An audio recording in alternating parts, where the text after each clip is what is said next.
সরকারি কর্মকর্তা কর্মচারীদের প্রতি বছর ৩১শে ডিসেম্বরের মধ্যে সম্পদের হিসাব দিতে হবে বলে জানিয়েছেন জনপ্রশাসন মন্ত্রণালয়ের সিনিয়র সচিব ডক্টর মোহাম্মদ মোখলেসুর রহমান।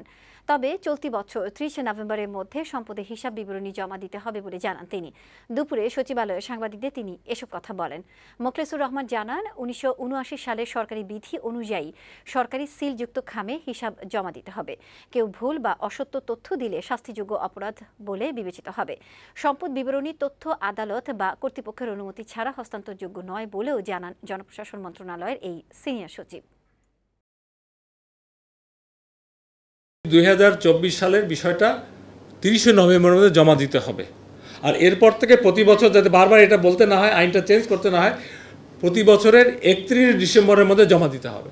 এটা দিয়ে দেখবেন যে কিছু কিছু মাত্রায় যারা এই যে আমাদের কি বলবো জায়েন্ট হয়ে গেছিল না, ফাইন্যান্সিয়াল জায়েন্ট, এটাই বোধহয় বলা ভালো, তারা অন্তত সচেতন হবে এবং অনেক জায়গায় আমি আশাবাদী দুর্নীতিতে একটা লাগাম টানা হবে এটা।